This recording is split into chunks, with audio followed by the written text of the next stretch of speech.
11. By this time the Helvetii had marched through the pass and across the country of the Sequani, and had reached that of the Aedui, whose land they were pillaging. Unable to protect themselves or their property, the Aedui sent to ask Caesar for help, pleading that they had always been loyal to Rome, and that it was not right to allow their land to be ravaged almost under the eyes of his army, their children carried off into slavery, and their towns taken by storm. At the same time, the Ambari, who had ties of friendship and kindred with the Aedui, informed Caesar that their fields too had been pillaged, and that it was almost more than they could do to repel the Helveti's assaults upon their towns. The Allobroges also, who had villages and estates beyond the Rhone, came fleeing for refuge, and said that they had been robbed of everything but the bare soil of their country. These complaints convinced Caesar that he must act immediately. If he delayed, his allies would have all their property destroyed, and the Helvetii get clear away to the country of the Santoni. 12. There is a river called the Saône, which flows through the territories of the Aedui and the Sequani into the Rhone with an extremely sluggish current, so that the eye cannot tell in which direction it is going. The Helvetii were crossing this river on rafts and small boats tied together. On learning from his patrols that they had got 3/4 of their forces across, but that the remaining quarter was still on the east bank, Caesar left camp with 3 legions some time after midnight, and came into contact with the division that had not yet crossed. Attacking them unexpectedly when they were hampered by baggage, it destroyed a large number, and the rest took to flight and hid in the neighboring woods. The troops in this division formed one of the 4 clans into which the Helvetian people was divided, known as the Tigurini. 50 years earlier, the men of this clan had left home independently of the others, and after the battle in which the consul Cassius was killed, had sent his army under the yoke. Thus, whether by accident or by divine providence, the section of the Helvetii that had inflicted a signal defeat upon Rome was the first to suffer for it. In thus punishing the Tigurini, Caesar avenged a private injury as well as that done to his country, for a general named Lucius Piso, grandfather of the Lucius Piso who was Caesar's father-in-law, had been killed in the same battle as Cassius. 13. After this success, Caesar wanted to pursue the remaining forces of the Helvetii. He therefore built a bridge over the Saône and led his army across. Alarmed by his unexpected arrival, and seeing that he had effected in 1 day the crossing which they had the greatest difficulty in accomplishing in 20 days, they sent an embassy to him headed by Divico, who had been their commander in the campaign against Cassius. He told Caesar that if Rome made peace with the Helvetii, they would go and remain wherever Caesar chose to settle them. If, however, he persisted in making war upon them, he would do well to remember the Romans' previous reverse and the traditional bravery of the Helvetii. He had made a surprise attack on one clan at a moment when their comrades who had crossed the river could not come to their help, but he should not on that account exaggerate his own prowess or despise them. They had learned from their fathers and ancestors to fight like brave men, and not to rely on trickery or stratagem. So let him beware, or it might be that the place where they stood would become famous in future ages as the scene of a Roman disaster and the destruction of a Roman army. 14. Caesar replied that he had no hesitation about the action he should take, especially as he had not forgotten the Roman reverse to which the envoys referred, a misfortune that he resented all the more because it was undeserved. If the Romans at that time had been conscious of any act of oppression, it would have been easy to take precautions. They were caught off their guard because they knew they had done nothing to justify apprehension, and thought it undignified to fear without cause.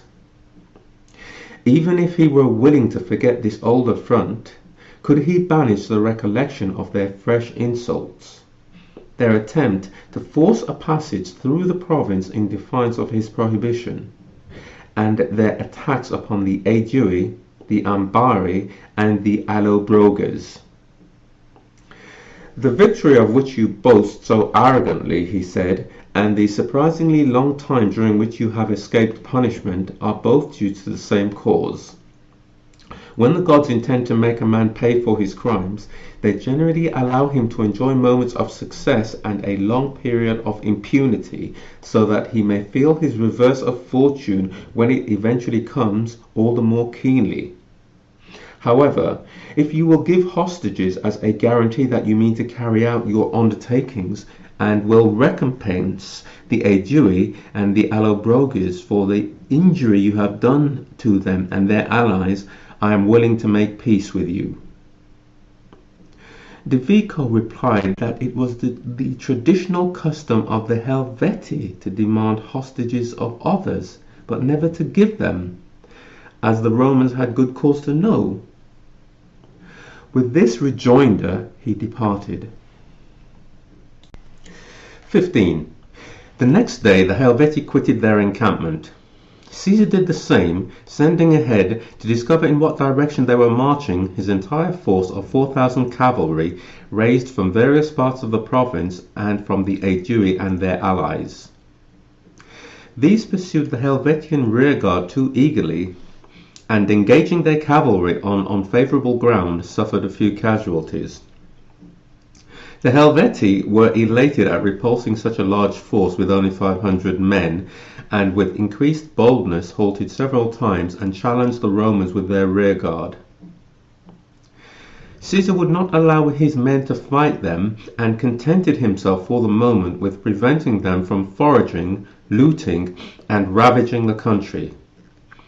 So the two armies marched for about a fortnight, the enemy's rear and the Roman vanguard being never more than 5 or 6 miles apart. 16. Meanwhile Caesar was daily demanding from the Aedui the grain which, as he reminded them, their government had promised. For on account of the cold climate the standing corn was still unripe, and there was not even a sufficient supply of hay.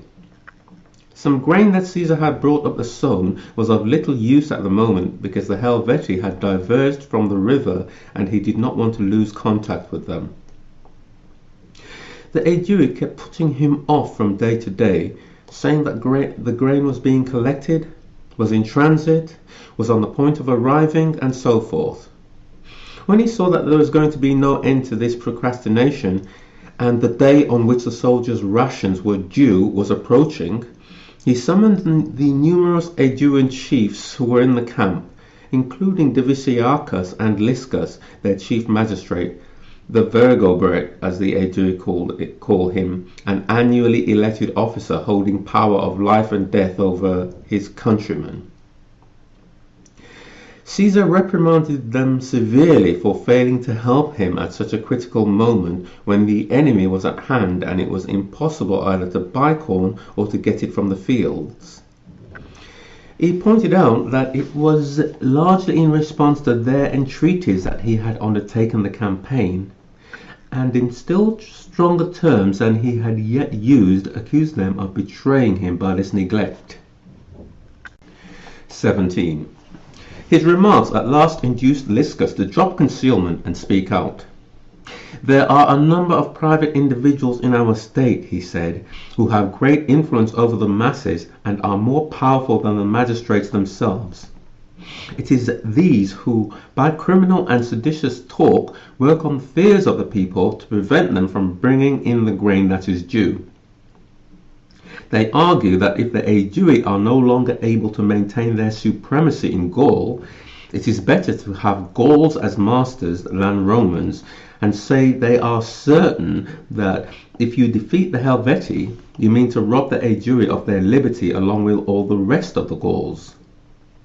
These men also keep the enemy informed of your plans and of all that goes on in the camp, and I have no power to control them. Indeed, In case you wonder why I have waited to be compelled before revealing these facts, I realize I am running a very grave risk in doing so. That is why I held my tongue as long as I could. 18. Caesar perceived that Liscus's remarks alluded to Divisiacus's brother Domnorix, and as he did not want the matter discussed with a number of others present, he promptly dismissed the assembly, telling Liscus to stay behind. When they were alone, he questioned him about what he had said in the meeting, and Liscus now spoke with greater freedom and confidence. On putting the same questions to others in private, Caesar found that his report was true.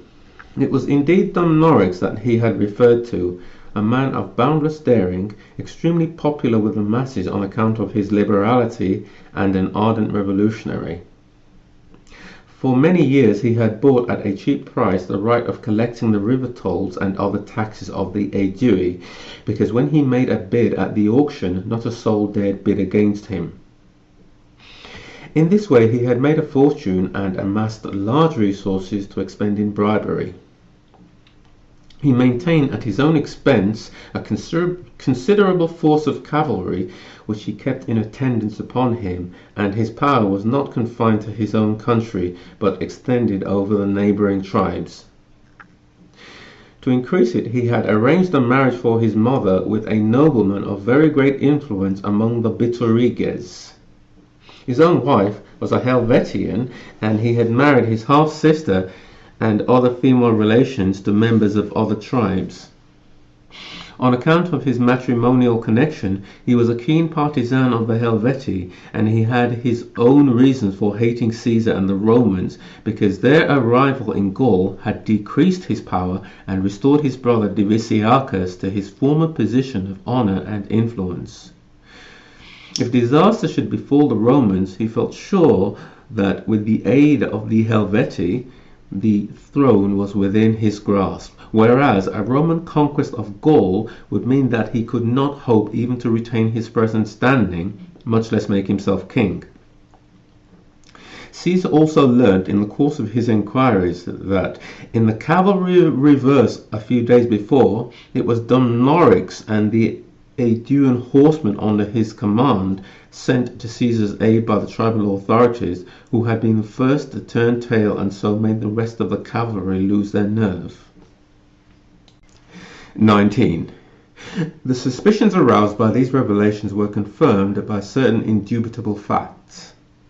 Domnorix had secured a passage for the Helvetii through the territory of the Sequani and arranged an exchange of hostages between them. He had done this not merely without the authority of Caesar or the Aeduan government, but actually without their knowledge, and he was denounced by the chief magistrate of his tribe. Caesar therefore decided that he had good ground for either punishing him himself or calling on his fellow tribesmen to do so. The one objection to this course was that he knew Domnorix's brother Divisiacus to be an enthusiastic supporter of Roman interests, a very good friend to him personally, and a man of exceptional loyalty, fair-mindedness, and moderation. And there was reason to fear that he would be much displeased if his brother were executed. Accordingly, before taking any action, he sent for Divisiacus, and dismissing the ordinary interpreters, talked to him with the assistance of Gaius Valerius Trucillus, a prominent man in the province of Gaul and an intimate friend of his own, in whom he had entire confidence. He reminded Divisiacus of what he himself had heard said about Domnorix in the meeting, informed him of what had been stated in his private interviews with various persons, and earnestly begged him not to take offence, but to consent to his either hearing the case himself and passing judgment on Domnorix, or else instructing the Aeduan state to do so. 20. Bursting into tears, Divisiacus embraced Caesar and besought him not to deal too severely with his brother. "I know," he said, "that the allegations against him are true, and no one regrets it more than I do. For when I had great power at home and in the rest of Gaul, while he was too young to have much influence, it was I that raised him to greatness. and the resources and strength that he thus acquired he is now using not only to weaken my position, but to bring me near to ruin. Nevertheless, he is my brother, and apart from my own feelings, I cannot afford to be indifferent to public opinion. If you take severe measures against him, everyone will think, in view of my friendly relations with you, that I desired it, and I shall become very unpopular throughout Gaul. He was continuing to plead at some length, with tears in his eyes, when Caesar grasped his hand, reassured him, and bade him say no more. So high is my regard for you, he said, that, since you wish it and beg me so earnestly, I will both overlook the injury to Roman interests and swallow my own indignation. He then summoned Dumnorix, and in his brother's presence stated his reasons for complaint about his conduct, mentioning the information he had received and the charges made against him by his own government. He warned him to avoid henceforth giving any cause for suspicion. What was past he would overlook for his brother's sake. However, he placed Dumnorix under surveillance in order to ascertain what he was doing and whom he talked with.